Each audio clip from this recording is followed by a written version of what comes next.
Le plus gros mensonge qu'on t'a vendu, c'est que ne rien faire est une décision neutre. Faux! Ne rien faire, c'est choisir de perdre. En 2025, l'argent ne dort pas, il bouge et il va toujours quelque part. La seule question c'est, est-ce qu'il va aller vers toi ou loin de toi? Aujourd'hui, je vais te montrer pourquoi attendre te coûte déjà plus cher que tu n'imagines. Et surtout, comment éviter de rester bloqué à regarder les autres avancer. Tu crois peut-être que tu as le temps, que tu peux commencer à investir plus tard, quand ce sera le bon moment? Mauvaise nouvelle, ce bon moment n'existe pas. Et chaque jour que tu perds, c'est littéralement de l'argent que tu laisses à quelqu'un d'autre. Laisse-moi être vraiment honnête avec toi. Si tu ne places pas ton argent aujourd'hui, c'est quelqu'un d'autre qui le fera à ta place. Et pendant que tu hésites, cette personne-là voit son argent décoller. C'est un transfert invisible de richesse auquel tu participes sans même t'en rendre compte. Prenons un exemple simple. En 2013, tu pouvais acheter un bitcoin pour 100 $. En 2021, ce même bitcoin valait 69 000 $. Est-ce que c'était prévisible à l'époque? Pas vraiment. Mais les personnes qui ont investi, eux, n'ont pas attendu que ça devienne évident. Et maintenant, pose-toi la vraie question. Combien de fois as-tu vu une opportunité passer devant toi sans agir? Si tu continues comme ça, dans 10 ans, tu seras toujours au même endroit à regarder les autres réussir. C'est quand même vraiment triste. Le monde bouge à une vitesse folle. L'IA révolutionne tout. La tokenisation de l'immobilier est en marche. Les fonds d'investissement se ruent sur la blockchain. Attendre, c'est comme arriver quand tout le monde est déjà servi. Et dans l'investissement, être en retard, c'est payer le prix fort. Alors maintenant, tu as deux choix. Soit tu hésites, soit dans 5 ans, je te revois encore en train de regarder sur YouTube comment investir en 2030 sans avoir agi. Ou tu comprends que le meilleur moment, ce n'est pas hier et ce n'est pas demain, c'est maintenant. D'ailleurs, j'aimerais bien qu'une fois cette vidéo terminée, ce soit la dernière que tu regardes à ce sujet, s'il te plaît.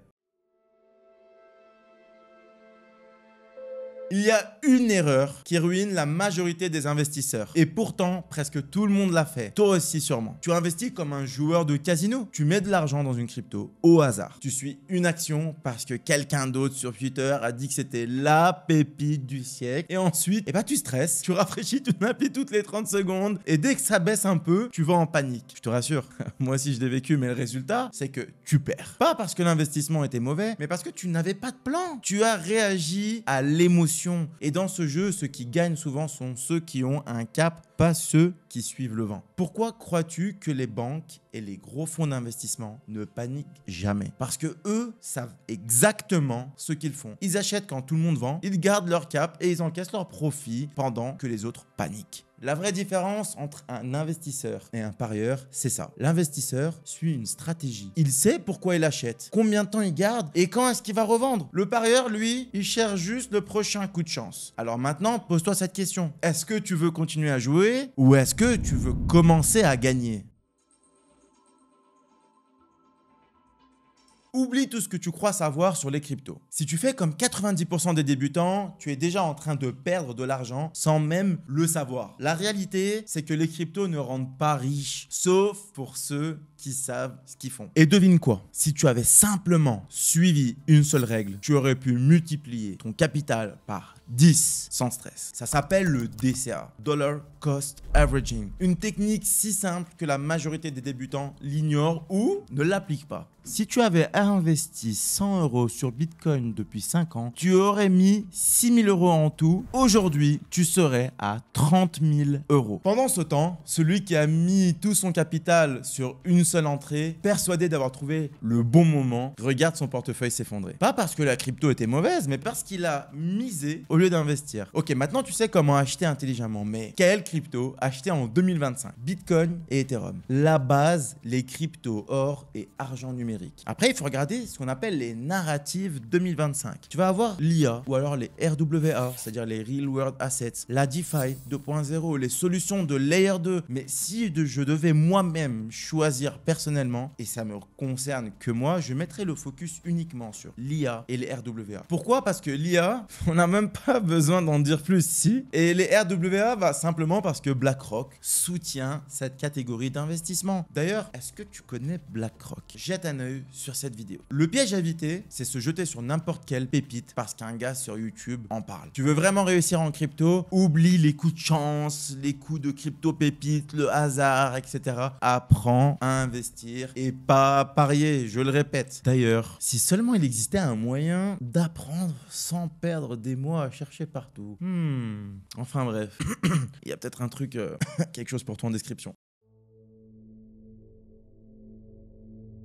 Il existe des investissements dont personne ne parle. Pas parce qu'ils ne sont pas rentables, mais parce que ceux qui les utilisent préfèrent que tu restes dans l'ignorance. Le problème, c'est que si tu fais comme tout le monde, tu finiras avec les mêmes résultats que tout le monde. C'est-à-dire, pas grand-chose. Aujourd'hui, on va parler de 3 investissements que la majorité ignore, mais qui peuvent littéralement changer ton rapport à l'argent. Pendant des années, investir dans l'immobilier signifiait faire un prêt, payer des frais, gérer des locataires et espérer que tout se passe bien. Mais ça, c'est l'ancienne méthode. En 2025, l'immobilier s'achète comme des actions fractionnées, accessibles et même tokenisées sur la blockchain. Avec seulement 100 €, tu peux maintenant acheter des fractions d'un immeuble à New York, à Dubaï, à Paris, à LA, où tu veux. Et tu peux même encaisser des loyers sans avoir à gérer aucun locataire. Perso, je trouve ça incroyable. Ce n'est pas de la théorie, des entreprises comme Realty, Lofty ou Bricken le font déjà et les institutions commencent à suivre le mouvement. Le plus drôle, c'est que les banques elles-mêmes commencent à racheter ces actifs. Pendant que la majorité pense encore qu'il faut avoir 50 000 € de côté pour investir dans l'immobilier, blablabla, bref, tout ce qu'on sait d'habitude. Tu as entendu parler de l'intelligence artificielle? Attends, j'ai vraiment posé cette question là?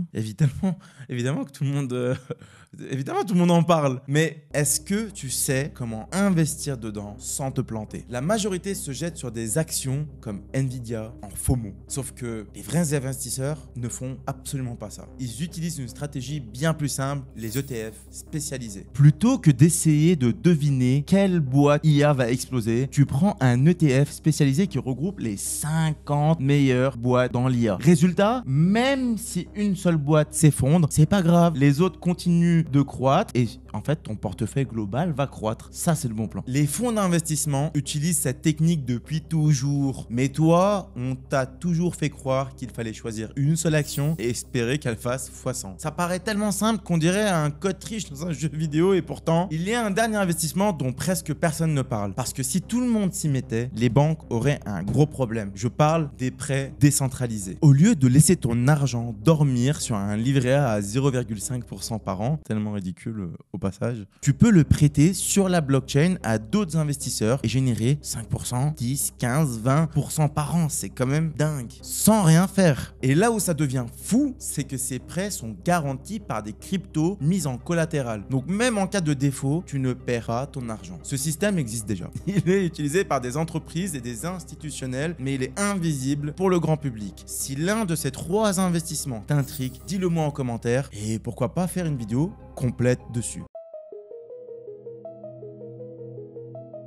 Le plus dangereux dans l'investissement, ce n'est pas de rien savoir, c'est de croire qu'on sait. Et c'est exactement comme ça que 90% des débutants se font rincer. Aujourd'hui, on va parler des erreurs qui font perdre de l'argent, celles qui ont ruiné des milliers de personnes. La première erreur, c'est suivre les tendances aveuglement. Chaque cycle, c'est la même histoire. Une hype surgit, tout le monde se jette dessus, et puis bam, ça s'écroule. Shiba Inu, Terra Luna, GameStop. Combien de personnes ont investi au pire moment, persuadées d'être sur le coup du siècle? En 2021, Terra Luna était partout. Un projet soi-disant infaillible. Des milliers d'investisseurs ont mis des milliers, des millions d'euros dessus et même certains se sont endettés. Résultat, zéro. Projet mort, économie partie en fumée. La vérité, c'est que si tout le monde en parle, c'est souvent déjà trop tard. Deuxième erreur, c'est investir sans stratégie. Imagine que tu prennes ta voiture sans savoir où tu vas. Attends, mais encore une fois, qui fait ça sérieux?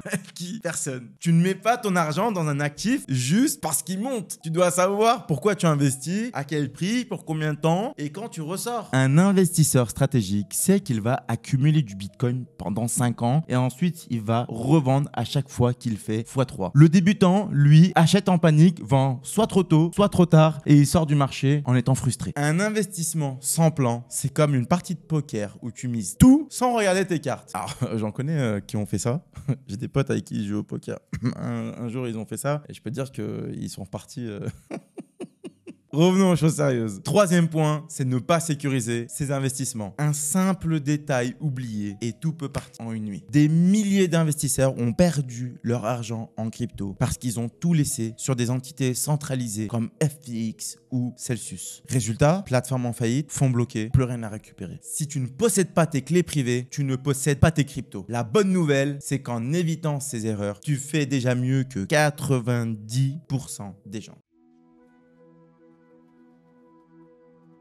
Ok, maintenant, tu sais ce qu'il faut éviter. Mais concrètement, comment tu démarres aujourd'hui? Parce que la plupart des gens consomment du contenu, prennent des notes et ne font rien. Or, dans l'investissement, le savoir sans action ne vaut rien. Étape 1, définir ton capital et tes objectifs. Tu veux investir? Très bien, mais combien et pourquoi? Tu as 100 € par mois à investir, l'objectif est totalement différent que quelqu'un qui a 5000 € à investir en one shot. Alors, définis un montant et surtout un horizon de temps. Investir sans objectif, c'est comme partir en road trip sans savoir où tu veux aller. Ça peut être fun au début, mais à un moment, tu vas juste tourner en rond. Étape 2, construire une stratégie simple et réaliste. On va être clair, si ton plan, c'est d'acheter une crypto au pif et attendre les x100, ça, c'est pas une stratégie. C'est un ticket de loterie. Tu débutes, applique la règle du 50-30-20. 50% dans des actifs solides comme le BTC ou l'ETH, 30% en opportunités comme par exemple IA, RWA, DeFi, etc. et 20% que tu gardes en cash au cas où pour ajuster ou rentrer sur des opportunités exceptionnelles. Le but, c'est de durer parce que ceux qui survivent au cycle sont toujours ceux qui finissent par gagner. Étape 3. C'est que j'ai l'impression d'être dans Fort Boyard, une clé. Revenons au sérieux. Mettre en place une routine d'investisseur. Investir, ce n'est pas mettre de l'argent et disparaître. Si tu fais aucun suivi, tu joues à l'aveugle. Et j'en ai beaucoup des clients qui investissent, mettent leur stratégie en place et disparaissent. Ne suivent plus rien, ne viennent plus au live, ne participent plus avec une conversation, ne parlent plus sur notre groupe privé. Et je trouve ça très dommage parce que c'est pas juste tu poses et tu attends et tu ne comprends plus rien ou tu te dis voilà j'ai posé et puis je vais laisser faire. C'est pas comme ça que ça marche malheureusement. Une fois par mois, prends 5 minutes pour voir où tu en es. Est-ce que ton allocation est équilibrée? Est-ce que ton plan tient toujours? Et ajuste si c'est nécessaire. Les investisseurs qui gagnent ne sont pas ceux qui ont de la chance. Ce sont ceux qui savent analyser, ceux qui font et surtout qui savent s'adapter. Étape 4, c'est ne pas écouter n'importe qui et savoir où se former. Dernière chose, est si ton plan d'investissement est basé sur des TikTok de 15 secondes et des posts Twitter random, eh ben t'es foutu mec. Tu veux apprendre à investir? Trouve des sources fiables. Regarde qui a des résultats concrets et quelqu'un qui applique vraiment ce qu'il dit. Parce qu'en 2025, l'accès à l'information n'a jamais été aussi facile. Mais l'accès aux bonnes informations, c'est une toute autre histoire. Voilà le plan, tout est là. Maintenant, il manque plus qu'une seule chose. Est-ce que tu vas t'abonner?